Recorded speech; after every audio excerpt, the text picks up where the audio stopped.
ಇಲ್ಲಿಯವರೆಗೆ ಅದಿತಿಯ ಬಾಗಿದ ಮುಖ ಅವನ ಮುಖದ ಮೇಲೆ ಇತ್ತು. ಆಗ ಅವನು ಕಣ್ಣೆತ್ತಿ ಅವಳ ಕಡೆ ನೋಡಿದನು. ಅವಳ ಕಣ್ಣುಗಳಿಂದ ಹರಿಯುತ್ತಿದ್ದ ಕಣ್ಣೀರು ಅವಳ ಕೆನ್ನೆಯ ಮೂಲಕ ಅವನ ಕೆನ್ನೆಯ ಮೇಲೆ ಬೀಳತೊಡಗಿದವು. ಮಾಡಿಕೊಂಡಿರಲ್ಲ, ನಿಮ್ಮ ಮನಸ್ಸೋ ಇಚ್ಛೆ. ನೀವು ಹೇಳಿದ್ದು ಸರಿಯಾಗಿತ್ತು. ನನ್ನ ಯೋಚನೆಗಳು ನಿಮ್ಮ ಉದ್ದೇಶಗಳನ್ನು ಬದಲಾಯಿಸಲು ಸಾಧ್ಯವಿಲ್ಲ. ಬಹುಶಃ ನೀವು ನಾನು ನಿಮ್ಮ ಬಗ್ಗೆ ಕೇಳಿದಂತೆ ಇಲ್ಲ ಎಂದು ನಾನು ನಿಜವಾಗಿಯೂ ಭಾವಿಸಿದ್ದೆ. ಆದರೆ ನನ್ನ ಯೋಚನೆಯೇ ತಪ್ಪಾಗಿತ್ತು. ನಿಮ್ಮ ಉದ್ದೇಶಗಳು ಆಗಲೂ ಅದೇ ಇದ್ದವು, ಈಗಲೂ ಅದೇ ಇವೆ, ಮತ್ತು ಈಗ ನೀವು ನಿಮ್ಮ ಉದ್ದೇಶಗಳನ್ನು ಕಾರ್ಯರೂಪಕ್ಕೆ ತಂದಿದ್ದೀರಿ, ನನ್ನೊಂದಿಗೆ ಬಲವಂತ ಮಾಡಿದ್ದೀರಿ ಎಂದು ಅವಳು ಅಳುತ್ತಾ ಹೇಳುತ್ತಿದ್ದಳು. ಅಭಿನವ್ ಅವಳ ಮಾತನ್ನು ಆರಾಮವಾಗಿ ಕೇಳುತ್ತಿದ್ದನು ಮತ್ತು ಅವಳು ಸುಮ್ಮನಾದಾಗಲೂ ಒಂದು ಕ್ಷಣ ಅವಳನ್ನೇ ನೋಡುತ್ತಿದ್ದನು. ಆದರೆ ಮರುಕ್ಷಣವೇ ಅವನು ಅವಳನ್ನು ಎಳೆದುಕೊಂಡು ಮತ್ತೆ ತನ್ನ ತೋಳುಗಳಲ್ಲಿ ತುಂಬಿಕೊಂಡನು. ಮುಂದುವರೆದ ಭಾಗ. ಅದಿತಿಯ ಹೃದಯ ಬಡಿತ ತಟ್ಟನೆ ನಿಂತು ಹೋಯಿತು. ಆದರೆ ಅಭಿನವನ ಮುಖ ಸಾಮಾನ್ಯವಾಗಿಯೇ ಇತ್ತು. ಅದಿತಿ ಅವನಿಂದ ತಪ್ಪಿಸಿಕೊಳ್ಳಲು ಪ್ರಯತ್ನಿಸುತ್ತಿದ್ದಳು. ಆದರೆ ಅಭಿನವ್ ಅವಳನ್ನು ಗಟ್ಟಿಯಾಗಿ ಹಿಡಿದಿದ್ದನು. ನಿನಗೆ ಜ್ವರ ಬಂದಿತ್ತು ಮತ್ತು ನೀನು ಚಳಿಯಿಂದ ನಡುಗುತ್ತಿದ್ದೆ, ಹಾಗಾಗಿ ನಿನಗೆ ಉಷ್ಣತೆ ನೀಡಲು ಎಂದು ಅವನು ಹೇಳಲು ಯಾರಾದರೂ ಯಾರಿಗಾದರೂ ಬಲವಂತ ಮಾಡುವುದಿದೆಯೇ? ನಿಮ್ಮ ಕೆಟ್ಟ ಉದ್ದೇಶಗಳನ್ನು ಉತ್ತಮವೆಂದು ಸಾಬೀತುಪಡಿಸಲು ಪ್ರಯತ್ನಿಸಬೇಡಿ.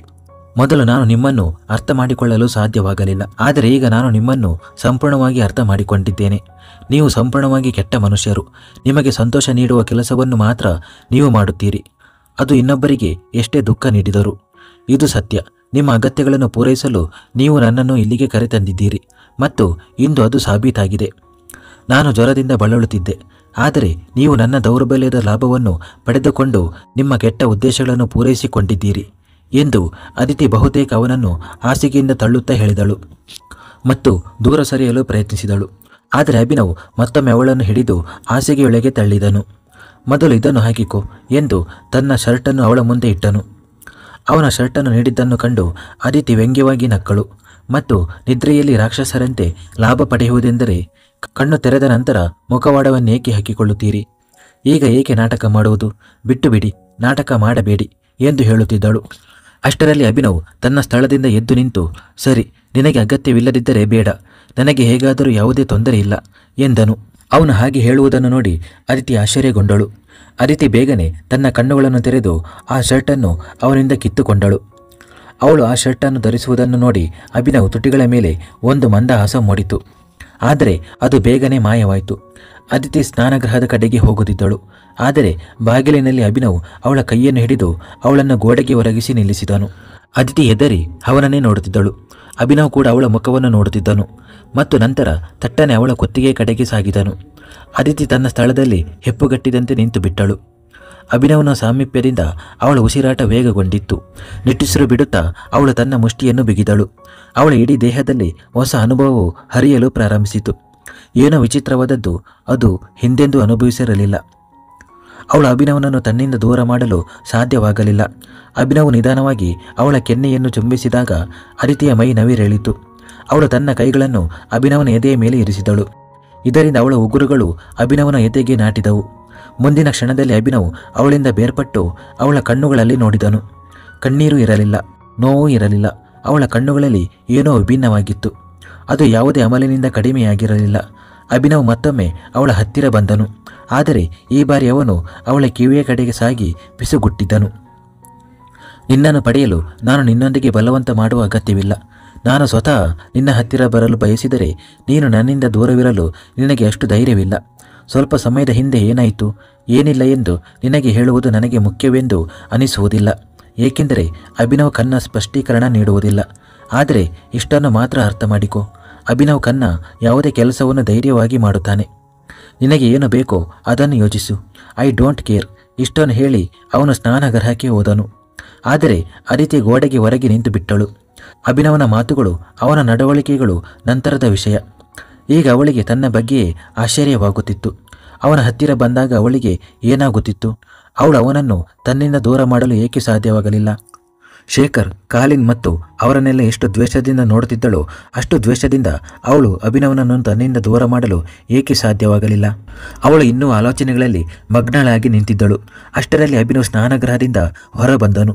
ಅವನು ಅವಳ ಕಡೆಗೆ ಒಂದು ನೋಟ ಬೀರಿ ನಂತರ ತನ್ನ ಬಟ್ಟೆಗಳನ್ನು ಧರಿಸಲು ಪ್ರಾರಂಭಿಸಿದನು. ಅವನು ಕನ್ನಡಿಯ ಮುಂದೆ ನಿಂತು ಸಿದ್ಧನಾಗುತ್ತಿದ್ದನು. ಆಗ ಕನ್ನಡಿಯಿಂದ ಮತ್ತೊಮ್ಮೆ ಅದಿತಿಯನ್ನು ನೋಡಿದನು. ಅವಳು ಇನ್ನೂ ಹಾಗೆಯೇ ನಿಂತಿದ್ದಳು. ಆ ಬಿಳಿ ಶರ್ಟ್ನಲ್ಲಿ ಅವಳು ಅತಿ ಮುದ್ದಾಗಿ ಕಾಣುತ್ತಿದ್ದಳು. ಹಾಗಾಗಿ ಅಭಿನವ್ ಕಣ್ಣುಗಳು ಹರಿಯದೆ ಅವಳ ಮೇಲೆ ನಿಂತು ಹೋದವು. ಹೇಗಾದರೂ ಈ ಶರ್ಟ್ ಕೂಡ ನಿನ್ನ ಮೇಲೆ ಚೆನ್ನಾಗಿ ಕಾಣುತ್ತಿದೆ, ಆದರೆ ಸದ್ಯಕ್ಕೆ ನಾವು ಹೊರಗೆ ಹೋಗಬೇಕು. ಹಾಗಾಗಿ ಏನಾದರೂ ಚೆನ್ನಾಗಿ ಧರಿಸಿ ಸಿದ್ಧವಾಗು ಎಂದು ಅಭಿನವ್ ಹೇಳಿದಾಗ ಅದಿತಿಗೆ ಯಾರೋ ಅವಳನ್ನು ಆಳವಾದ ನಿದ್ರೆಯಿಂದ ಎಬ್ಬಿಸಿದಂತೆ ಅನಿಸಿತು. ಆದರೆ ನಾವು ಎಲ್ಲಿಗೆ ಹೋಗುತ್ತಿದ್ದೇವೆ? ನೀವು ನನ್ನನ್ನು ಮತ್ತೆ ಮಾರಲು? ಅದಿತಿ ಇಷ್ಟನ್ನು ಹೇಳುತ್ತಿದ್ದಳು. ಅಷ್ಟರಲ್ಲಿ ಅಭಿನವ್ನ ರಕ್ತನಾಳಗಳು ಮತ್ತೆ ಉದ್ವಿಗ್ನಗೊಂಡವು. ಇದುವರೆಗೂ ಕಷ್ಟಪಟ್ಟು ಹರಡಿದ್ದ ಮಂದಹಾಸವು ಮತ್ತೆ ಕೋಪದಿಂದ ತುಂಬಿಕೊಂಡಿತ್ತು ಮತ್ತು ಈ ಬಾರಿ ಕೋಪವು ಮಿತಿಮೀರಿತ್ತು. ಮುಂದಿನ ಕ್ಷಣದಲ್ಲಿ ಅವನು ಕೋಪದಿಂದ ನಡುಗುತ್ತಾ ಅವಳ ಮುಂದೆ ನಿಂತನು. ಆದರೆ ಈ ಬಾರಿ ಅವನ ತುಟಿಗಳಿಂದ ಮೊದಲು ಅವನ ಕೈಗಳು ಚಲಿಸಿದವು.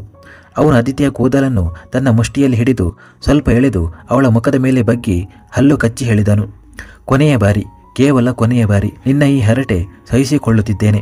ಅದರ ನಂತರ ಸಹಿಸಿಕೊಳ್ಳುವ ಯಾವುದೇ ಅವಕಾಶವಿರುವುದಿಲ್ಲ ಮತ್ತು ನನ್ನ ಕೋಪವನ್ನು ನೀನು ಸಹಿಸಲು ಸಾಧ್ಯವಾಗುವುದಿಲ್ಲ ಎಂದು ಹೇಳುತ್ತಾನೆ. ಈ ರೀತಿ ಕೂದಲು ಎಳೆಯುವುದರಿಂದ ಅದಿತಿಗೆ ತುಂಬ ನೋವಾಗುತ್ತಿತ್ತು. ನೋವಿನಿಂದ ಅವಳ ಕಣ್ಣುಗಳಲ್ಲಿ ಮತ್ತೆ ನೀರು ತುಂಬಿತು. ಆದರೆ ಅಭಿನವ್ ಮುಂದಿನ ಮಾತು ಹೇಳಿದಾಗ ಆ ಕಣ್ಣೀರಿನ ಬಿಸಿ ಕಡಿಮೆಯಾಯಿತು. ನೀನು ಯಾವುದೇ ವಸ್ತುವಲ್ಲ, ಯಾರಾದರೂ ಖರೀದಿಸಲು ಅಥವಾ ಮಾರಲು. ನೀನು ಮನುಷ್ಯೆ, ನಿನಗೊಂದು ಹೆಸರಿದೆ, ನಿನ್ನ ಉಸಿರಾಟ ನಡೆಯುತ್ತದೆ, ಅದರ ಮೇಲೆ ನಿನ್ನ ಹಕ್ಕಿದೆ. ಬೇರೆ ಯಾರದ್ದೂ ಅಲ್ಲ. ನಿನಗೆ ಕೇವಲ 10 ನಿಮಿಷಗಳ ಸಮಯವಿದೆ. ಬೇಗನೆ ಸಿದ್ಧವಾಗು ಮತ್ತು ನನಗೆ ವಿಳಂಬ ಖಂಡಿತವಿಷ್ಟವಿಲ್ಲ ಎಂದು ಅವನು ಅವಳ ಕೂದಲನ್ನು ಬಿಟ್ಟು ಸಾಮಾನ್ಯವಾಗಿ ಹೇಳಿದನು. ಅದಿತಿ ಕೆಲವು ಕ್ಷಣಗಳ ಕಾಲ ಅವನ ಕಣ್ಣುಗಳಲ್ಲೇ ನೋಡುತ್ತಿದ್ದಳು. ಈ ಮನುಷ್ಯ ಯಾರು? ಒಂದು ಕ್ಷಣದಲ್ಲಿ ಬೆಂಕಿ, ಮತ್ತೊಂದು ಕ್ಷಣದಲ್ಲಿ ನೀರು. ಕೆಲವೊಮ್ಮೆ ಮನಸ್ಸು ನರಳುವಂತೆ ಮಾಡುವ ಮಾತುಗಳನ್ನಾಡುತ್ತಾನೆ, ಕೆಲವೊಮ್ಮೆ ನರಳುತ್ತಿರುವ ಮನಸ್ಸನ್ನು ಸಮಾಧಾನಪಡಿಸುತ್ತಾನೆ. ಅದಿತಿ ಇನ್ನೂ ಬ್ಯಾಗ್ನಿಂದ ಬಟ್ಟೆಗಳನ್ನು ಹೊರತೆಗೆದಿರಲಿಲ್ಲ. ಎಲ್ಲ ಬಟ್ಟೆಗಳು ಬ್ಯಾಗ್ನಲ್ಲಿ ಟೇಬಲ್ ಮೇಲೆಯೇ ಇಟ್ಟಿದ್ದವು. ವಾಪಸ್ ಬಂದ ನಂತರ ಈ ಎಲ್ಲ ಬಟ್ಟೆಗಳನ್ನು ಬೀರು ಅಲ್ಮಾರಿಯಲ್ಲಿ ಜೋಡಿಸಿಕೊ ಎಂದು ಅಭಿನವ್ ಹೇಳಿದಾಗ ಅದಿತಿ ಆಶ್ಚರ್ಯದಿಂದ ಅವನ ಕಡೆಗೆ ನೋಡಿದಳು. ಏನಿದು ನಿನಗೆ ಅರ್ಥವಾಗದಿರುವುದು? ಏನನ್ನು ನಾನು ಹೇಳಲಿಲ್ಲ ಎಂದು ಅಭಿನವ್ ಅವಳ ಬಾಯಿ ಗೋಲ್ಗಪ್ಪೆಯಂತೆ ತೆರೆದಿದ್ದನ್ನು ನೋಡಿ ಹೇಳಿದನು. ಆದರೆ ಇದು ನಿಮ್ಮ ಕೋಣೆ ಎಂದು ಅದಿತಿ ಹೇಳಿದಳು. ಇಂದಿನಿಂದ ನಿನ್ನದೂ ಸಹ. ಆದರೆ ಏಕೆ? ನಾವು ಬಂದ ದಿನ ನೀವು ನಾನು ಬೇರೆ ಕೋಣೆಯಲ್ಲಿ ಇರುತ್ತೇನೆ ಎಂದು ಹೇಳಿದ್ದೀರಿ ಎಂದು ಅವಳು ಹೇಳಿದಾಗ, ಓಹೋ, ಹಾಗೆ ಹೇಳಿದ್ದೇನಾ ಎಂದು ಅವನು ಹೇಳುತ್ತಾನೆ. ಅದಿತಿ ಬೇಗನೆ ತಲೆಯಾಡಿಸಿದಳು. ಹಾಗಾದರೆ ಈಗ ನಾನು ಏನು ಹೇಳಿದ್ದೇನೋ ಅದನ್ನು ನಾನೇ ಹೇಳಿದ್ದೇನೆ ಮತ್ತು ಏನನ್ನಾದರೂ ಹೇಳುವ ಮೊದಲು ನಾನು ನಿನ್ನ ಅನುಮತಿ ಕೇಳಬೇಕು ಎಂದು ನನಗೆ ಅನ್ನಿಸುವುದಿಲ್ಲ ಎಂದು ಅಭಿನವ್ ಹೇಳಿದನು. ಮತ್ತು ನಂತರ 2 ನಿಮಿಷ ಹಾಳು ಮಾಡಿದ್ದೀಯ. ಸರಿಯಾಗಿ 8 ನಿಮಿಷಗಳ ನಂತರ ನೀನು ಯಾವ ಸ್ಥಿತಿಯಲ್ಲಿದ್ದರೂ ಅದೇ ಸ್ಥಿತಿಯಲ್ಲಿ ನಿನ್ನನ್ನು ಎತ್ತಿಕೊಂಡು ಹೊರಗೆ ಹೋಗುತ್ತೇನೆ ಎಂದನು. ಅವನ ಮಾತು ಕೇಳಿ ಅದಿತಿಯ ಕಾಲುಗಳಿಗೆ ಚಕ್ರಗಳು ಸಿಕ್ಕಿದವು, ಅವಳ ಕೈಗಳಿಗೆ ರೆಕ್ಕೆಗಳು. ಗೊತ್ತಿಲ್ಲ, ಆದರೆ ಅವಳು ಖಂಡಿತ ಕಣ್ಮರೆಯಾದಳು. ಅವರು ಇಬ್ಬರು ಮನೆಯಿಂದ ಹೊರಬಂದಾಗ ಅದಿತಿ ತನ್ನ ದೃಷ್ಟಿಯನ್ನು ಇಡೀ ಮನೆಯ ಸುತ್ತ ಹರಿಸುತ್ತಿದ್ದಳು. ಹಾಗಾಗಿ ಅವಳ ಹೆಜ್ಜೆಗಳು ನಿಧಾನವಾಗಿದ್ದವು. ಅಭಿನವ್ ಕೋಪದಿಂದ ಅವಳ ಕಡೆಗೆ ಒಂದು ನೋಟ ಬೀರಿ ಮುಂದಿನ ಕ್ಷಣದಲ್ಲಿ ಅವಳು ಅವನ ಮಡಿಲಲ್ಲಿದ್ದಳು. ನೀವು ಏಕೆ ನನ್ನನ್ನು ಪದೇ ಪದೇ ಎತ್ತಿಕೊಳ್ಳುತ್ತೀರಿ ಎಂದು ಅವಳು ಕೇಳುತ್ತಾಳೆ. ನೀನು ಮನೆಗೆ ವಾಪಸ್ಸು ಬಂದ ನಂತರ ಒಂದು ಸುತ್ತು ಹಾಕಿಕೊಳ್ಳಬಹುದು. ಈಗ ನನ್ನ ಬಳಿ ಸಮಯ ಹಾಳು ಮಾಡಲು ಅಷ್ಟು ಬಿಡುವಿಲ್ಲ. ಈಗಾಗಲೇ ನೀನು 2 ನಿಮಿಷ ಹೆಚ್ಚುವರಿ ಸಮಯ ತೆಗೆದುಕೊಂಡಿದ್ದೀಯ ಎಂದು ಹೇಳುತ್ತಾನೆ. ಅನಂತರ ಅದಿತಿ ಏನೂ ಹೇಳಲಿಲ್ಲ, ಸುಮ್ಮನೆ ಅವನನ್ನು ನೋಡುತ್ತಿದ್ದಳು. ಬಹುಶಃ ಅವಳು ಅವನನ್ನು ಎಂದಿಗೂ ಅರ್ಥ ಮಾಡಿಕೊಳ್ಳಲು ಸಾಧ್ಯವಾಗುವುದಿಲ್ಲ. ಅಭಿನವ್ ಕಾರನ್ನು ಓಡಿಸುತ್ತಿದ್ದನು ಮತ್ತು ಅದಿತಿ ಪಕ್ಕದ ಸೀಟಿನಲ್ಲಿ ಕುಳಿತಿದ್ದಳು. ಅಭಿನವ್ ಸಂಪೂರ್ಣವಾಗಿ ಗಂಭೀರವಾಗಿ ಡ್ರೈವ್ ಮಾಡುತ್ತಿದ್ದನು. ಆದರೆ ಅವನ ದೃಷ್ಟಿ ಅದಿತಿಯ ಮೇಲೆ ಇತ್ತು. ಅವಳು ಹೊರಗಿನ ಬಣ್ಣ ಬಣ್ಣದ ದೀಪಗಳು ಮತ್ತು ವಿಶಾಲವಾದ ದೊಡ್ಡ ರಸ್ತೆಗಳು, ಎತ್ತರದ ಕಟ್ಟಡಗಳನ್ನು ನೋಡುತ್ತಿದ್ದಳು. ಅವಳು ಹಳ್ಳಿಯವಳಾಗಿದ್ದರಿಂದ ಇದೆಲ್ಲವನ್ನು ಎಂದಿಗೂ ನೋಡಿರಲಿಲ್ಲ.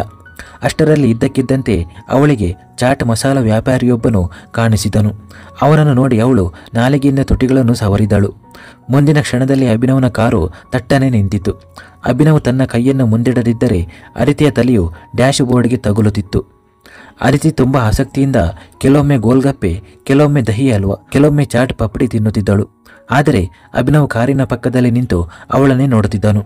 ಅಷ್ಟರಲ್ಲಿ ಇದ್ದಕ್ಕಿದ್ದಂತೆ ಅವನು ಅದಿತಿಯ ಹತ್ತಿರ ಬಂದು ತನ್ನ ಕರವಸ್ತ್ರವನ್ನು ತೆಗೆದು ಅವಳ ಮುಖವನ್ನು ಒರೆಸಲು ಪ್ರಾರಂಭಿಸಿದನು. ಅವಳ ಬಾಯಿಗೆ ಮೊಸರು ಮೆತ್ತಿಕೊಂಡಿತ್ತು. ಅದಿತಿ ಸಂಪೂರ್ಣವಾಗಿ ಉಲ್ಲಾಸಗೊಂಡಳು. ಅವಳ ಬಾಯಿಯಿಂದ ನೀರು ಎಂಬ ಧ್ವನಿ ಕೇಳಿ ಅಭಿನವ್ ಅವಳನ್ನು ಖಾರವಾಯ್ತಾ ಎಂದು ಕೇಳಿದನು. ಆದರೆ ಅದಿತಿ ಹೆದರಿಕೆಯಿಂದ ಇಲ್ಲ ಎಂದು ತಲೆ ಅಲ್ಲಾಡಿಸಿದಳು. ಅಭಿನವ್ ಅವಳನ್ನು ಇಷ್ಟು ಏಕೆ ತಿಂದೆ ಎಂದು ಭಯದಿರಲಿ ಎಂದು. ಅವಳಿಗೆ ಇನ್ನೊಂದು ಚಿಂತೆ ಏನಿತ್ತೆಂದರೆ ಅವಳು ತಿಂದಿದ್ದಾಳೆ, ಆದರೆ ಅಭಿನವ್ ಹಣ ನೀಡದಿದ್ದರೆ ಏನು ಮಾಡುವುದು, ಅವನು ಯಾವಾಗ ಬದಲಾಗುತ್ತಾನೆ ಎಂದು ಅವಳಿಗೆ ತಿಳಿದಿರಲಿಲ್ಲ. ಆದ್ದರಿಂದ ಅವಳು ಬೇಗನೆ ಹೋಗಿ ಕಾರಿನಲ್ಲಿ ಕುಳಿತಳು. ಅಭಿನವ್ ಅವಳ ಮುಖದ ಭಾವನೆಗಳನ್ನು ನೋಡಿ ಮಂದವಾಗಿ ನಕ್ಕನು.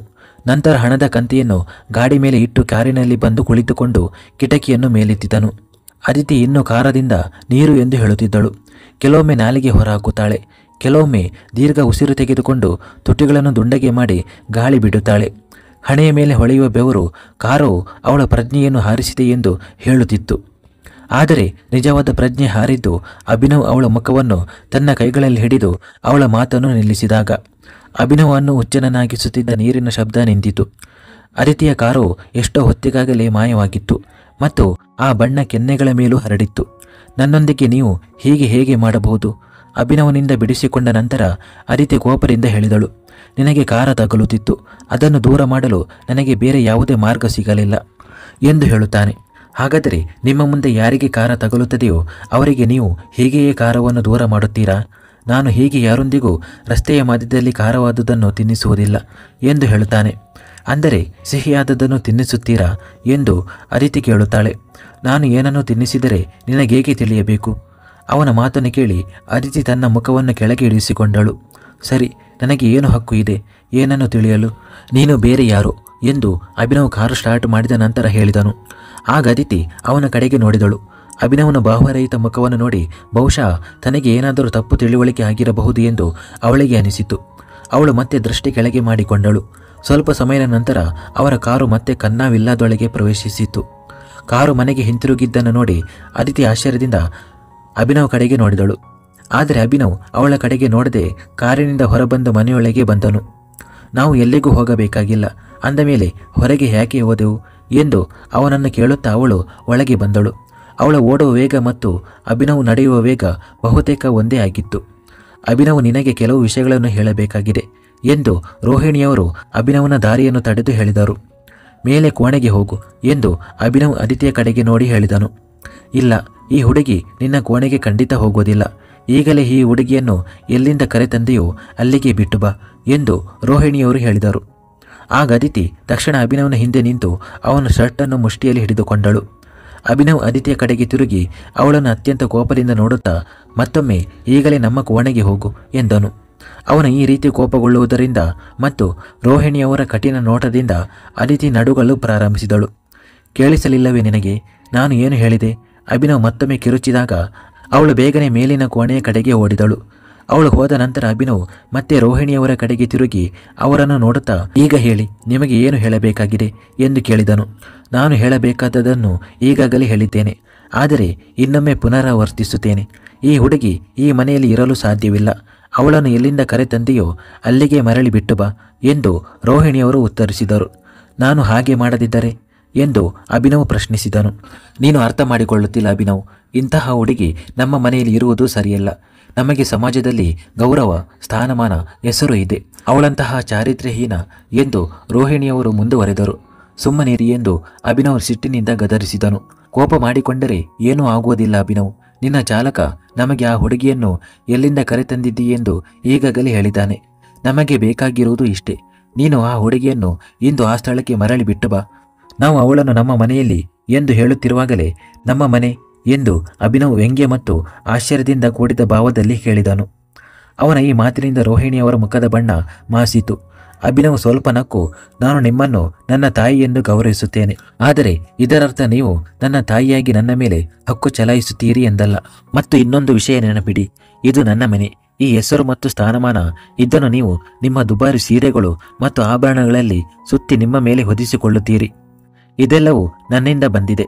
ಆದ್ದರಿಂದ ನನ್ನ ಮನೆಗೆ ಯಾರನ್ನು ಕರೆತರಬೇಕು ಮತ್ತು ಯಾರನ್ನು ಕರೆತರಬಾರದು ಎಂದು ನಿರ್ಧರಿಸುವವರು ನಾನು ಮಾತ್ರ ಎಂದನು. ಇಷ್ಟು ಹೇಳಿ ಅವನು ಮೆಟ್ಟಿಲುಗಳ ಕಡೆಗೆ ತಿರುಗಿದನು. ಆದರೆ ಹೋಗುವಾಗ ನಿಂತು, ಈ ಮನೆಗೆ ಬರುವವರು ನನ್ನ ಇಚ್ಛೆಯಿಂದ ಬರುತ್ತಾರೆ, ಆದರೆ ಹೋಗುವವರನ್ನು ನಾನು ತಡೆಯುವುದಿಲ್ಲ ಎಂದನು. ರೋಹಿಣಿಯವರು ಕೇವಲ ಅವನನ್ನು ನೋಡುತ್ತಾ ನಿಂತರು ಮತ್ತು ಅವನ ಕೊನೆಯ ಮಾತಿಗೆ ಅವರ ಮುಖದ ಭಾವ ಸ್ವಲ್ಪ ಬದಲಾಯಿತು. ಸ್ವಲ್ಪ ಕೋಪ, ಸ್ವಲ್ಪ ಅಸಮಾಧಾನ ಮತ್ತು ಸ್ವಲ್ಪ ನಿರಾಶೆ ಈ ಸಮಯದಲ್ಲಿ ಅವರ ಮುಖದಲ್ಲಿತ್ತು. ಸಾಕಷ್ಟು ಸಮಯದಿಂದ ಅವರ ಮಾತುಗಳನ್ನು ಗುಟ್ಟಾಗಿ ಕೇಳುತ್ತಿದ್ದ ಮನಿಷಾ ಅವರಿಬ್ಬರು ಹೋದ ನಂತರ ಹೊರಗೆ ಬಂದಳು. ನಡೆಯುತ್ತಿರುವುದೇನು? ಈ ಹುಡುಗಿ ಎಂತಹ ಸ್ಥಳದಿಂದ ಬಂದಿದ್ದಾಳೆ? ಅಮ್ಮನಿಗೆ ಇಲ್ಲಿ ಇರುವುದು ಇಷ್ಟವಿಲ್ಲ.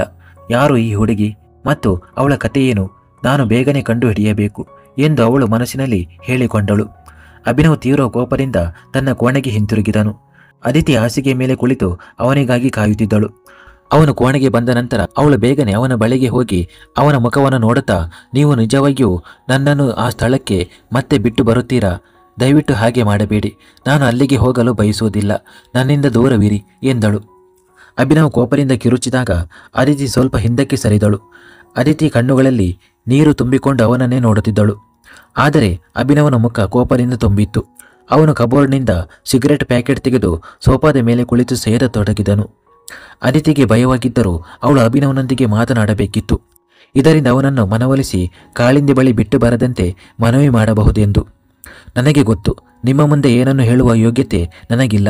ನಿಮ್ಮನ್ನು ಪ್ರಶ್ನಿಸುವ ಹಕ್ಕೂ ನನಗಿಲ್ಲ. ಕೇಳುವುದಕ್ಕೆ ಯಾವುದೇ ಹಕ್ಕು ಅಥವಾ ಯೋಗ್ಯತೆ ಬೇಕಾಗಿಲ್ಲ.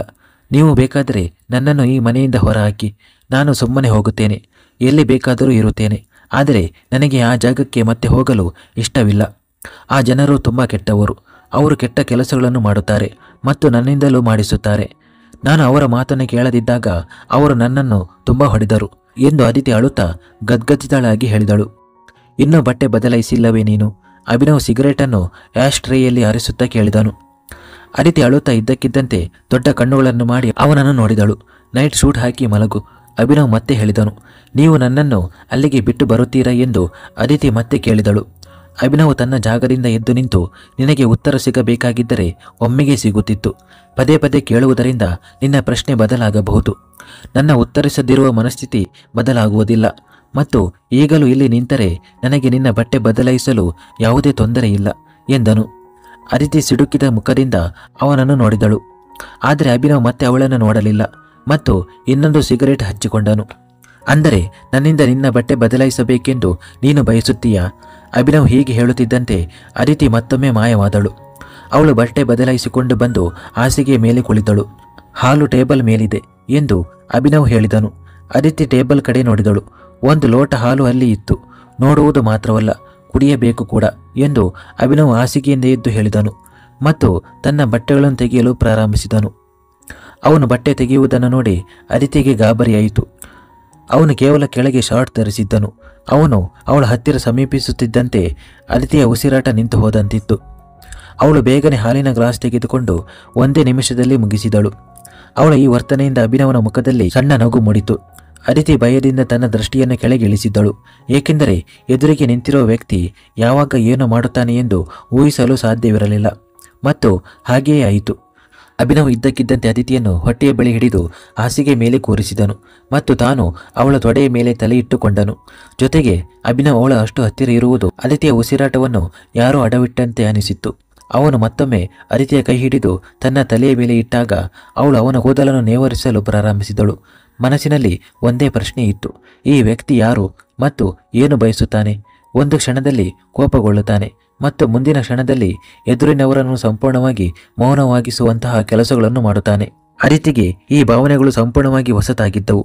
ಇಂದಿನವರೆಗೂ ಅವಳು ಯಾರೊಂದಿಗೂ ಈ ರೀತಿ ಸಮಯ ಕಳೆದಿಲ್ಲ ಅಥವಾ ಯಾರ ಬಗ್ಗೆಯೂ ಆಕರ್ಷಿತಳಾಗಿಲ್ಲ. ಆದರೆ ಅಭಿನವನ ವ್ಯಕ್ತಿತ್ವ ಅವಳನ್ನು ಅಜ್ಞಾತ ಭಾವನೆಗಳಿಗೆ ತೆರೆದಿಡುತ್ತಿತ್ತು. ಅವಳ ಹೃದಯದಲ್ಲಿ ಮೂಡುತ್ತಿದ್ದ ಸಣ್ಣ ಚಡವಡಿಕೆ ಮತ್ತು ಉತ್ಸಾಹಗಳು ಅಭಿನವ್ ಅವಳ ಬಳಿ ಬಂದಾಗ ಚಂಡಮಾರುತವಾಗಿ ಪರಿವರ್ತಿತವಾಗುತ್ತಿದ್ದವು. ಅವಳ ಮುಖದ ಮೇಲೆ ಗುಲಾಬಿ ಬಣ್ಣ ಹರಡುತ್ತಿತ್ತು. ಹೊಟ್ಟೆಯಲ್ಲಿ ಚಿಟ್ಟೆಗಳು ಹಾರಾಡಿದಂತೆ ಅನಿಸುತ್ತಿತ್ತು. ಕೈಕಾಲುಗಳು ಮರಗಟ್ಟುತ್ತಿದ್ದವು. ದೃಷ್ಟಿ ಅಭಿನವ್ ಮೇಲೆ ನೆಲೆಸುತ್ತಿತ್ತು ಮತ್ತು ದೇಹಕ್ಕೆ ವಿಭಿನ್ನವಾದ ಬೆಚ್ಚಗಿನ ಅನುಭವವಾಗುತ್ತಿತ್ತು. ಅಭಿನವ್ ಅವಳ ಕೈ ಹಿಡಿದು ತನ್ನ ಕೂದಲಿನ ಮೇಲೆ ಇಟ್ಟಾಗ ಅದಿತಿ ನಿಧಾನವಾಗಿ ಅವನ ಕೂದಲನ್ನು ನೇವರಿಸಲು ಪ್ರಾರಂಭಿಸಿದಳು. ನಾನು ನಿಮ್ಮನ್ನು ಒಂದು ವಿಷಯ ಕೇಳಬಹುದೇ? ಅವಳು ಬಹಳ ಕಷ್ಟಪಟ್ಟು ಕೇಳಿದಳು. ಎಂದು ಅಭಿನವ್ ನಿಧಾನವಾಗಿ ಉತ್ತರಿಸಿದನು ಮತ್ತು ತನ್ನ ಮುಖವನ್ನು ಅವಳ ಹೊಟ್ಟೆಗೆ ಹತ್ತಿರ ತಂದನು. ನೀವು ನನ್ನನ್ನು ಮತ್ತೆ ಆ ಜಾಗಕ್ಕೆ ಬಿಟ್ಟು ಬರುತ್ತೀರಾ ಎಂದು ಕೇಳಿದಳು. ಅಂದರೆ ಉತ್ತರ ಕೇಳದೆ ಒಪ್ಪಿಕೊಳ್ಳುವುದಿಲ್ಲ ಅಲ್ಲವೇ ಎಂದು ಅವನು ಹೇಳುತ್ತಾನೆ. ನನಗೆ ಇದು ಕೇವಲ ಉತ್ತರ ಮಾತ್ರವಲ್ಲ ಎಂದು ಅದಿತಿ ದುಃಖಿತಳಾಗಿ ಹೇಳಿದಳು. ನೀನು ಇಲ್ಲಿಂದ ಎಲ್ಲಿಗೂ ಹೋಗೋದಿಲ್ಲ. ಅಭಿನವ್ ಉತ್ತರಿಸಿದಾಗ ಇಂದು ಮೊದಲ ಬಾರಿಗೆ ಅವನ ಯಾವುದೇ ಉತ್ತರದ ನಂತರ ಅದಿತಿಯ ಮುಖದಲ್ಲಿ ನಿರಾಳತೆಯ ಭಾವ ಮೂಡಿತು. ಆದರೆ ಮುಂದಿನ ಕ್ಷಣವೇ ಅವಳು ಮತ್ತೆ ಪ್ರಶ್ನಿಸಿದಳು, ನಿಮ್ಮ ಮನೆಯವರು ನನ್ನನ್ನು ಅಲ್ಲಿಗೆ ಬಿಟ್ಟು ಬರುವಂತೆ ಹೇಳಿದರೆ ಎಂದು ಕೇಳಿದಾಗ ಈಗಾಗಲೇ ಹೇಳಿದ್ದೇನೆ ಅಲ್ಲವೇ? ನೀನು ಇಲ್ಲಿಂದ ಎಲ್ಲಿಗೂ ಹೋಗೋದಿಲ್ಲ. ಬೇರೆ ಯಾರೂ ಬಯಸಿದರೂ ಇಲ್ಲ, ನೀನು ಬಯಸಿದರೂ ಇಲ್ಲ ಎಂದು ಅಭಿನವ್ ಹೇಳಿದನು ಮತ್ತು ಅದಿತಿಯ ಸೊಂಟದ ಸುತ್ತ ತನ್ನ ತೋಳುಗಳನ್ನು ಸುತ್ತಿದನು. ಅವನ ಸ್ಪರ್ಶದಿಂದ ಅದಿತಿ ಮುಂದೆ ಸರಿದಳು. ಆಗ ಅಭಿನವ್ನ ತುಟಿಗಳು ಅವಳ ಹೊಟ್ಟೆಗೆ ತಾಗಿದವು. ಒಂದು ರೋಮಾಂಚನ ಅವಳ ದೇಹದಾದ್ಯಂತ ಹರಡಿತು. ನನಗೆ ನಿದ್ರೆ ಬರುತ್ತಿದೆ, ಪದೇ ಪದೇ ಅಲುಗಾಡಬೇಡ ಎಂದು ಅಭಿನವ್ ಹೇಳಿದನು. ಆದರೆ ಮುಂದಿನ ಕ್ಷಣವೇ ಅದಿತಿಯ ಕಣ್ಣುಗಳಿಂದ ಹರಿದ ಕಣ್ಣೀರು ಅವನ ಕೆನ್ನೆಯ ಮೇಲೆ ಬಿತ್ತು. ಅದಿತಿಗೆ ನಗಬೇಕೋ ಅಳಬೇಕೋ ಎಂದು ಅರ್ಥವಾಗುತ್ತಿರಲಿಲ್ಲ. ಆ ಜಾಗಕ್ಕೆ ಎಂದಿಗೂ ಹಿಂತಿರುಗುವುದಿಲ್ಲ ಎಂದು ಖುಷಿಪಡಬೇಕು, ಅಥವಾ ಅಭಿನವ್ ಅವಳನ್ನು ಎಂದಿಗೂ ಇಲ್ಲಿಂದ ಹೋಗಲು ಬಿಡುವುದಿಲ್ಲ ಎಂದು ಅಳಬೇಕು. ಆದರೆ ಅವಳು ಈ ಮನೆಯಿಂದ ಹೋಗಲು ಬಯಸುತ್ತಾಳೆಯೇ ಅಥವಾ ಇಲ್ಲಿಯೇ ಇರಲು ಬಯಸುತ್ತಾಳೆಯೇ? ಅವಳ ಇಚ್ಛೆ ಏನು ಮತ್ತು ಅವಳ ಹಣೆಬರಹ ಏನು? ಅಭಿನವ್ ಅವಳನ್ನು ಸ್ವಲ್ಪ ಬಿಗಿಯಾಗಿ ಹಿಡಿದು, ನನಗೆ ಪದೇ ಪದೇ ಅಳುವ ಹುಡುಗಿಯರು ಇಷ್ಟವಿಲ್ಲ ಎಂದನು. ನೀವು ನನ್ನನ್ನು ನಿಮ್ಮ ಮೆಚ್ಚಿನವಳನ್ನಾಗಿ ಮಾಡಲು ಬಯಸುತ್ತೀರಾ? ಅದಿತಿ ಪ್ರಶ್ನಿಸಿದಳು. ಅಭಿನವ್ ಅವಳ ಪ್ರಶ್ನೆಯನ್ನು ಕೇಳಿದನು, ಆದರೆ ಯಾವುದೇ ಉತ್ತರ ನೀಡಲಿಲ್ಲ. ಅದಿತಿ ಸ್ವಲ್ಪ ಸಮಯ ಅವನ ಉತ್ತರದ ನಿರೀಕ್ಷೆಯಲ್ಲಿ ಕಾದಳು. ಆದರೆ ಅವನ ಕಡೆಯಿಂದ ಯಾವುದೇ ಉತ್ತರ ಬಾರದಿದ್ದಾಗ ಅವಳು ತನ್ನ ತಲೆಯನ್ನು ಹಾಸಿಗೆಯ ತಲೆದಿಂಬಿಗೆ ಒರಗಿಸಿ ಕಣ್ಣು ಮುಚ್ಚಿದಳು. ಮರುದಿನ ಬೆಳಿಗ್ಗೆ ಅದಿತಿ ಅಭಿನವ್ನ ತೋಳುಗಳಲ್ಲಿ ಮಲಗಿದ್ದಳು. ಅಭಿನವ್ ಕಣ್ಣು ತೆರೆದಾಗ ಅದಿತಿಯ ಸುಂದರವಾದ ಮುಖ ಅವನ ಕಣ್ಣುಗಳ ಮುಂದೆಯೇ ಇತ್ತು. ಅವಳನ್ನು ನೋಡುತ್ತಿದ್ದಂತೆ ಹಿಂದಿನ ದಿನ ಕೇಳಿದ ಪ್ರಶ್ನೆ ನೆನಪಾಯಿತು. ನೀವು ನನ್ನನ್ನು ನಿಮ್ಮ ಮೆಚ್ಚಿನವಳನ್ನಾಗಿ ಮಾಡಲು ಬಯಸುತ್ತೀರಾ? ಅವನ ಮುಖದ ಮೇಲೆ ಸಣ್ಣ ನಗು ಮೂಡಿತು. ಆದರೆ ಮುಂದಿನ ಕ್ಷಣವೇ ಆ ನಗು ಮಾಯವಾಯಿತು. ಅವನು ತನ್ನ ಜಾಗದಿಂದ ಎದ್ದು ಮೊದಲು ಬಾಲ್ಕನಿ ಕಡೆಗೆ ಹೋಗಿ ಹಿಂತಿರುಗಿ ತನ್ನ ಬಟ್ಟೆಗಳನ್ನು ತೆಗೆದುಕೊಂಡು ಸ್ನಾನಗೃಹದ ಕಡೆಗೆ ಹೋದನು. ಸುಮಾರು 2 ಗಂಟೆಗಳ ಕಾಲ ತನ್ನ ದೈನಂದಿನ ಕೆಲಸಗಳನ್ನು ಮುಗಿಸಿದನು. ಅದಿತಿ ಇನ್ನೂ ಗಾಢ ನಿದ್ರೆಯಲ್ಲಿ ಮಲಗಿದ್ದಳು ಮತ್ತು ಅಭಿನವ್ ಕಚೇರಿಗೆ ಹೊರಡಲು ಸಿದ್ಧನಾಗಿದ್ದನು. ಅಭಿನವ್ ಅವಳನ್ನು ತನ್ನ ತೋಳುಗಳಲ್ಲಿ ಎತ್ತಿಕೊಂಡು ಶವರ್ ಕೆಳಗೆ ಕರೆದುಕೊಂಡು ಹೋಗಿ ನಿಲ್ಲಿಸಿದನು. ಅದಿತಿ ತನ್ನ ನಿದ್ರೆಗಣ್ಣುಗಳಿಂದ ಅವನನ್ನೇ ನೋಡುತ್ತಿದ್ದಾಗ ಇದ್ದಕ್ಕಿದ್ದಂತೆ ಶವರ್ನ ನೀರು ಅವಳ ಮೇಲೆ ಬೀಳಲಾರಂಭಿಸಿತು. ಅವಳು ಶವರ್ನಿಂದ ಬೇಗನೆ ಹೊರಗೆ ಬಂದು, ನೀವೇನು ಮಾಡಿದ್ದು ಎಂದಳು. ಸುಮ್ಮನೆ ಸ್ನಾನ ಮಾಡು, ಇಲ್ಲದಿದ್ದರೆ ನಾನು ನನ್ನ ಬಟ್ಟೆಗಳನ್ನು ತೆಗೆದು ಅಲ್ಲಿಗೆ ಬರಬೇಕಾಗುತ್ತದೆ ಮತ್ತು ನಂತರ ನಿನ್ನ ಬಟ್ಟೆಗಳ ಗತಿ ಏನಾಗುತ್ತದೆ ಎಂದು ನಿನಗೆ ಗೊತ್ತು ಎಂದು ಅಭಿನವ್ ಬಹುತೇಕ ಬೆದರಿಕೆಯ ದಾಟಿಯಲ್ಲಿ ಹೇಳಿದಾಗ ಅದಿತಿ ಮತ್ತೆ ಶವರ್ನ ಕೆಳಗೆ ನಿಂತಳು. ಎಸ್, ಗುಡ್ ಗರ್ಲ್ ಎಂದು ಅಭಿನವ್ ನಕ್ಕು ಹೇಳಿದನು ಮತ್ತು ಅಲ್ಲಿಂದ ಹೊರ ಬಂದನು. ಅವನು ಹೋದ ನಂತರ ಅದಿತಿ ತನ್ನ ಮುಖವನ್ನು ಸಿಂಡರಿಸಿಕೊಂಡು, ಈ ಮನುಷ್ಯ ಹೊರಗಡೆಯೂ ತನ್ನ ಪ್ರತಿಯೊಂದು ಕೆಲಸವನ್ನು ಬಂದೂಕಿನ ನಳಿಕೆಯ ಮೇಲೆ ಮಾಡಿಸುತ್ತಾನೆ ಅನಿಸುತ್ತದೆ ಎಂದಳು. ಓಹೋ, ನನ್ನ ಈ ಕೆಲಸ ಮಾಡದಿದ್ದರೆ ಗುಂಡು ಹಾರಿಸುತ್ತೇನೆ, ಈ ಕೆಲಸ ಮಾಡದಿದ್ದರೆ ತಲೆ ಹಾರಿಸುತ್ತೇನೆ. ಅದಿತಿ ಶವರ್ ಕೆಳಗೆ ತನ್ನ ಕೈಗಳಿಂದ ಬಂದೂಕಿನ ಆಕಾರ ಮಾಡಿ ಗುರಿ ಇಡುವಂತೆ ನಟಿಸುತ್ತಾ ಮಾತನಾಡುತ್ತಿದ್ದಳು. ಅಷ್ಟರಲ್ಲಿ ಅವಳ ಎದುರಿಗೆ ಅಭಿನವ್ ಮತ್ತೆ ಕಾಣಿಸಿಕೊಂಡಾಗ ಅವಳ ಮಾತು ನಿಂತು ಹೋಯಿತು. ಅಭಿನವ್ ತನ್ನ ಬಟ್ಟೆಗಳನ್ನು ಕೊಡಲು ಅಲ್ಲಿಗೆ ಹಿಂತಿರುಗಿದ್ದನು. ಅವಳನ್ನು ತೀಕ್ಷ್ಣವಾಗಿ ನೋಡುತ್ತಿದ್ದನು. ಅವನನ್ನು ನೋಡುತ್ತಿದ್ದಂತೆ ಅದಿತಿ ತನ್ನ ಬಟ್ಟೆಗಳನ್ನು ಬಿಗಿಯಾಗಿ ಹಿಡಿದುಕೊಂಡಳು. ಆಗ ಅಭಿನವ್ ತಿರುಗಿ ನಕ್ಕನು. ಅಭಿನವ್ ಅಲ್ಲಿಂದ ನೇರವಾಗಿ ಹೊರಗೆ ಹೋಗಲಿ ಎಂದು ಅದಿತಿ ಮನಸ್ಸಿನಲ್ಲಿ ಎಷ್ಟು ಹರಕೆಗಳನ್ನು ಕಟ್ಟಿಕೊಂಡಿದ್ದಳೋ ಏನೋ. ಆದರೆ ಅಭಿನವ್ ಅಲ್ಲಿಂದ ಹೊರಗೆ ಹೋದ ತಕ್ಷಣ ಅವಳು ಆ ಹರಕೆಗಳನ್ನು ಮರೆತಳು. ಬೇಗ ಸ್ನಾನ ಮಾಡಿ ಹೊರಗೆ ಬರುತ್ತೀಯಾ ಅಥವಾ ನಾನು ಮತ್ತೆ ಒಳಗೆ ಬರಬೇಕಾ? ಅಭಿನವ್ ಬಾಗಿಲಿನಿಂದಲೇ ಕೇಳಿದಾಗ ಅದಿತಿ ಮತ್ತೊಮ್ಮೆ ಕೈ ಮುಗಿದಳು. ಸ್ವಲ್ಪ ಸಮಯದಲ್ಲಿ ಅದಿತಿ ಸ್ನಾನ ಮಾಡಿ ಹೊರಗೆ ಬಂದಳು. ಅವಳು ಕಪ್ಪು ಬಣ್ಣದ ಪ್ಲಾಜೋ ಶೂಟ್ ಧರಿಸಿದ್ದಳು ಮತ್ತು ತೆರೆದ ಒದ್ದೆ ಕೂದಲಿನಿಂದ ನೀರಿನ ಹನಿಗಳು ತೊಟ್ಟಿಕ್ಕುತ್ತಿದ್ದವು. ಅವಳ ಸೌಂದರ್ಯದ ಮುಂದೆ ಬಿಳಿ ಬಣ್ಣವು ಮಸುಕಾಗುವಂತಿತ್ತು ಮತ್ತು ಅವಳ ಅಂದವನ್ನು ವಿವರಿಸಲು ಸುಂದರ ಪದಗಳು ಕಡಿಮೆಯಾಗುವಷ್ಟು ಇತ್ತು. ಬಾತ್ರೂಮ್ನಿಂದ ಬಂದ ನಂತರ ಅವಳು ಕನ್ನಡಿಯತ್ತ ಸಾಗಿ ತನ್ನ ಕೂದಲನ್ನು ಬಾಚಲು ಪ್ರಾರಂಭಿಸಿದಳು. ಅಭಿನವ್ ಆ ಬ್ಯಾಗ್ನಿಂದ ಫೋನ್ ತೆಗೆದು ಅದಿತಿಯ ಮುಂದೆ ಇಟ್ಟನು. ಅದಿತಿ ಒಮ್ಮೆ ಆಶ್ಚರ್ಯದಿಂದ ಅದನ್ನು ನೋಡಿದಳು. ನಂತರ ಅಭಿನವ್ ಕಡೆ ನೋಡಿ ಮತ್ತೆ ಆ ಫೋನ್ ಕಡೆ ನೋಡಿದಳು. ಹೀಗೆ ನೋಡಿದರೆ ಕಣ್ಣುಗುಡ್ಡೆಗಳು ಹೊರಗೆ ಬರುತ್ತವೆ. ಆಮೇಲೆ ಇದನ್ನು ಎಂದಿಗೂ ಬಳಸಲು ಸಾಧ್ಯವಾಗುವುದಿಲ್ಲ. ಅಭಿನವ್ ಹೇಳಿದಾಗ ಅದಿತಿ ತನ್ನ ಜಾಗದಿಂದ ಎದ್ದು ನಿಂತು, ನಮ್ಮ ಹಳ್ಳಿಯಲ್ಲಿ ಹುಡುಗಿಯರು ಫೋನ್ ಬಳಸುವುದಿಲ್ಲ, ಇದರಿಂದ ಬಹಳಷ್ಟು ಆಗುತ್ತದೆ, ಹುಡುಗಿಯರು ಕೆಟ್ಟು ಹೋಗುತ್ತಾರೆ ಎನ್ನುತ್ತಾರೆ ಎಂದಳು. ಅವಳ ಮಾತಿನ ಶೈಲಿಯನ್ನು ನೋಡಿ ಅಭಿನವ್ ನಗುವುದನ್ನು ತಡೆಯಲು ಸಾಧ್ಯವಾಗಲಿಲ್ಲ.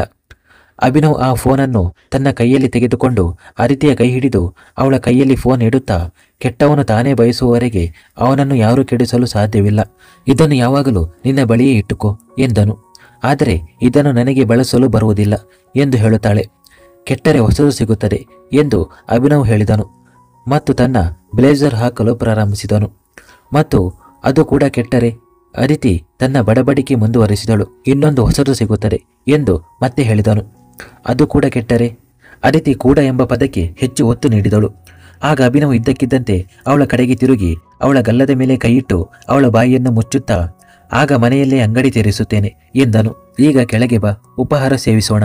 ಅಭಿನವ್ ಮುಂದೆ ಹೇಳಿದಾಗ ಅದಿತಿಯ ಬಾಯಿ ಮತ್ತೊಮ್ಮೆ ತೆರೆದುಕೊಂಡಿತು. ಇಂದು ಈ ವ್ಯಕ್ತಿ ನಿಜವಾಗಿಯೂ ಅವಳಿಗೆ ಹೃದಯಾಘಾತ ಮಾಡಿಯೇ ತೀರುತ್ತಾನೆ ಅನಿಸಿತು. ನಾವು ನಿಜವಾಗಿಯೂ ಕೆಳಗೆ ಹೋಗುತ್ತೇವೆಯೇ? ಅವಳು ಉತ್ಸಾಹದಿಂದ ಕೇಳಿದಳು. ಇಂದಿನಿಂದ ನೀನು ಉಪಹಾರ, ಮಧ್ಯಾಹ್ನದ ಊಟ ಮತ್ತು ರಾತ್ರಿಯ ಊಟ ಮೂರನ್ನು ಎಲ್ಲರೊಂದಿಗೆ ಕುಳಿತು ಕೆಳಗೆ ಮಾಡುತ್ತೀಯ. ಆದರೆ ಅದರ ನಂತರ ಸುಮ್ಮನೆ ಈ ಕೋಣೆಗೆ ಹಿಂತಿರುಗಬೇಕು ಮತ್ತು ಇಲ್ಲಿಂದ ಹೊರಗೆ ಹೋಗಬಾರದು. ಅಭಿನವ್ ಹೇಳಿದಾಗ ಅದಿತಿಯ ಮುಖ ಮತ್ತೊಮ್ಮೆ ಕುಗ್ಗಿತು. ಆದರೆ ಮುಂದಿನ ಕ್ಷಣವೇ ಸಾಮಾನ್ಯವಾಯಿತು. ಸರಿ, ಇಷ್ಟು ಬಿಡುಗಡೆ ಸಿಕ್ಕಿದೆಯಲ್ಲ ಎಂದು ಯೋಚಿಸಿ ಇಬ್ಬರು ಕೆಳಗೆ ಬಂದಾಗ ಆ ಸಮಯದಲ್ಲಿ ಎಲ್ಲರೂ ಊಟದ ಮೇಜಿನ ಬಳಿಯೇ ಇದ್ದರು ಮತ್ತು ಅಭಿನವ್ಗಾಗಿ ಕಾಯುತ್ತಿದ್ದರು. ಆದರೆ ಅಭಿನವ್ ಬರುತ್ತಾನೆ ಎಂದು ಅವರಿಗೆ ನಿರೀಕ್ಷೆ ಇರಲಿಲ್ಲ. ಅವರಿಬ್ಬರನ್ನು ಒಟ್ಟಿಗೆ ನೋಡಿ ಅಲ್ಲಿ ಪ್ರತಿಯೊಬ್ಬರ ಮುಖದಲ್ಲೂ ವಿಭಿನ್ನ ಭಾವನೆಗಳಿದ್ದವು. ಕೆಲವರು ಕೋಪಗೊಂಡಿದ್ದರು, ಕೆಲವರು ಆಶ್ಚರ್ಯಪಟ್ಟಿದ್ದರು, ಇನ್ನು ಕೆಲವರು ಸಂಪೂರ್ಣವಾಗಿ ಸುಟ್ಟು ಭಸ್ಮವಾಗಿದ್ದರು. ಅಭಿನವ್ ಬಂದು ಮಧ್ಯದ ಸಿಂಹಾಸನದಂತಹ ಕುರ್ಚಿಯ ಮೇಲೆ ಕುಳಿತನು. ಆದರೆ ಅದಿತಿ ನಿಂತುಕೊಂಡಳು. ಏನಾಯಿತು?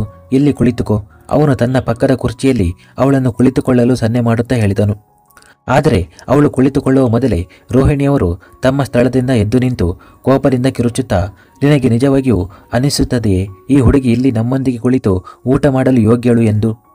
ಅವರ ಮಾತಿಗೆ ಅಭಿನವ್ ಕೋಪದಿಂದ ಅವರನ್ನು ನೋಡಿದನು ಮತ್ತು ತನ್ನ ಕೈಯಲ್ಲಿ ಹಿಡಿದಿದ್ದ ಚಮಚದ ಮೇಲೆ ತನ್ನ ಹಿಡಿತವನ್ನು ಬಿಗಿಗೊಳಿಸಿದನು. ಅದಿತಿ ಅವರ ಧ್ವನಿಗೆ ಬೆದರಿ ಹಿಂದಕ್ಕೆ ಸರಿದಳು. ಏಕೆ? ಅದಿತಿ ಇಲ್ಲಿ ಕುಳಿತು ಊಟ ಮಾಡಿದರೆ ಏನು ಸಮಸ್ಯೆ? ಅಭಿನವ್ ಕಟ್ಟುನಿಟ್ಟಾದ ಭಾವನೆಯಿಂದ ಕೇಳಿದನು. ನೀನು ನಮ್ಮನ್ನೇ ಕೇಳುತ್ತಿದ್ದೀಯ. ನಿಮಗೆ ಸಮಸ್ಯೆಯಾಗಿದ್ದರೆ ಅದರ ಕಾರಣವನ್ನು ನೀವೇ ಹೇಳಬೇಕು ಎಂದು ಹೇಳುತ್ತಾನೆ. ಸರಿ, ನೀನು ನಮ್ಮ ಬಾಯಿಯಿಂದಲೇ ಕೇಳಲು ಬಯಸಿದರೆ ಹಾಗೆಯೇ ಆಗಲಿ. ನನಗೆ ಅನಿಸುವುದಿಲ್ಲ ಈ ಹುಡುಗಿ ನಮ್ಮೊಂದಿಗೆ ಕುಳಿತು ಊಟ ಮಾಡಲು ಯೋಗ್ಯಳು ಎಂದು. ಊಟ ಮಾತ್ರವಲ್ಲ, ಈ ಮನೆಯಲ್ಲಿ ಇರಲು ಕೂಡ ಯೋಗ್ಯಳಲ್ಲ. ಇಂತಹ ಹುಡುಗಿಯರನ್ನು ಗೌರವಾನ್ವಿತ ಜನರ ಮನೆಗಳಿಗೆ ಕರೆತರಲಾಗುವುದಿಲ್ಲ. ನಿನಗೆ ಮನರಂಜನೆ ಬೇಕಿದ್ದರೆ ಹೊರಗೆ ಇವಳೊಂದಿಗೆ ಎಷ್ಟೇ ಸಮಯ ಬೇಕಾದರೂ ಕಳಿ. ಆದರೆ ಈ ಮನೆಯಲ್ಲಿ ಇವಳಿಗೆ ಯಾವುದೇ ಸ್ಥಾನವಿಲ್ಲ ಎಂದು ರೋಹಿಣಿಯವರು ಅಭಿನವ್ನನ್ನು ನೋಡುತ್ತಾ ಉತ್ತರಿಸಿದರು. ಅವರ ಮಾತನ್ನು ಕೇಳಿ ಆದಿತ್ಯ ಕಣ್ಣುಗಳಲ್ಲಿ ನೀರು ತುಂಬಿಕೊಂಡಿತು. ಅವಳ ತಪ್ಪೇನಿತ್ತು? ಅವಳ ಚಾರಿತ್ರ್ಯದ ಮೇಲೆ ಇಂತಹ ದೊಡ್ಡ ಕಳಂಕ ಬಿದ್ದಿತು. ಈಗ ಅವಳಿಗೆ ಅಲ್ಲಿ ನಿಲ್ಲಲು ಸಾಧ್ಯವಾಗಲಿಲ್ಲ. ಆದ್ದರಿಂದ ಅವಳು ತಿರುಗಿ ಅಲ್ಲಿಂದ ಮತ್ತೆ ಕೋಣೆಗೆ ಹೋಗಲು ಪ್ರಾರಂಭಿಸಿದಳು. ಆದರೆ ಅಭಿನವ್ ಅವಳ ಕೈ ಹಿಡಿದು ತಡೆದನು ಮತ್ತು ಅವಳನ್ನು ಕೋಪದಿಂದ ನೋಡಿದನು. ಅದರ ನಂತರ ಅವನ ಕೋಪಭರಿತ ನೋಟಗಳು ರೋಹಿಣಿಯವರ ಕಡೆಗೆ ತಿರುಗಿದವು ಮತ್ತು ಅವರೊಂದಿಗೆ ಅಲ್ಲಿ ಕುಳಿತಿದ್ದ ಇಬ್ಬರು ವ್ಯಕ್ತಿಗಳಾದ ಅವನ ಸಹೋದರ ಹರ್ಷ ಮತ್ತು ಅವನ ಹೆಂಡತಿ ಮನಿಷಾ ಕಡೆಗೂ ತಿರುಗಿದವು. ಇಲ್ಲಿ ಈ ಮನೆಯಲ್ಲಿ ಇರಲು ಯೋಗ್ಯರಲ್ಲದ ಇನ್ನೂ ಅನೇಕ ಜನರಿದ್ದಾರೆ. ಆದರೂ ನಾನು ಅವರಿಗೆ ಈ ಮನೆಯಲ್ಲಿ ಜಾಗ ನೀಡಿದ್ದೇನೆ. ಯಾರನ್ನಾದರೂ ಹೊರಹಾಕಬೇಕಿದ್ದರೆ ಏಕೆ ಆ ಜನರೊಂದಿಗೆ ಪ್ರಾರಂಭಿಸಬಾರದು ಎಂದು ಹೇಳುತ್ತಾ ಅವನು ತನ್ನ ತೀಕ್ಷ್ಣ ನೋಟವನ್ನು ಹರ್ಷ ಮತ್ತು ಮನಿಷಾ ಕಡೆಗೆ ತಿರುಗಿಸಿದನು. ಅವನ ಮಾತು ಕೇಳಿ ಹರ್ಷ ಮತ್ತು ಮನಿಷಾ ಇಬ್ಬರ ಮುಖದಲ್ಲೂ ಕೋಪದ ಭಾವನೆಗಳು ಮೂಡಿದವು. ರೋಹಿಣಿಯವರು ಕೂಡ ಕೋಪದಿಂದ ಅವನನ್ನು ನೋಡುತ್ತಿದ್ದರು. ನೀವು ಬಹುಶಃ ನನ್ನ ನಿನ್ನೆಯ ಉತ್ತರವನ್ನು ಮರೆತಿದ್ದೀರಿ. ಪರವಾಗಿಲ್ಲ, ವೃದ್ಧಾಪ್ಯದಲ್ಲಿ ನೆನಪು ಸಾಮಾನ್ಯವಾಗಿ ದುರ್ಬಲಗೊಳ್ಳುತ್ತದೆ. ಆದ್ದರಿಂದ ಇನ್ನೊಮ್ಮೆ ನಿಮಗೆ ನೆನಪಿಸುತ್ತೇನೆ, ಇದು ನನ್ನ ಮನೆ ಮತ್ತು ಇಲ್ಲಿ ಯಾರು ಇರುತ್ತಾರೆ, ಯಾರು ಇರುವುದಿಲ್ಲ ಇದನ್ನು ನಾನು ಮಾತ್ರ ನಿರ್ಧರಿಸುತ್ತೇನೆ. ಮತ್ತು ನಿಮಗೆ ಈ ಹುಡುಗಿಯೊಂದಿಗೆ ಉಪಹಾರ ಸೇವಿಸಲು ಅಷ್ಟು ಸಮಸ್ಯೆಯಾಗಿದ್ದರೆ ಮೊದಲು ನಾವಿಬ್ಬರು ಉಪಹಾರ ಸೇವಿಸುತ್ತೇವೆ.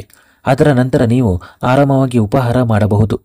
ಅಭಿನವ್ ನಗುತ್ತಾ ಹೇಳಿದಾಗ ರೋಹಿಣಿಯವರು ತಮ್ಮ ಮುಷ್ಟಿಗಳನ್ನು ಬಿಗಿಗೊಳಿಸಿದರು. ಮುಂದುವರಿಯುವುದು.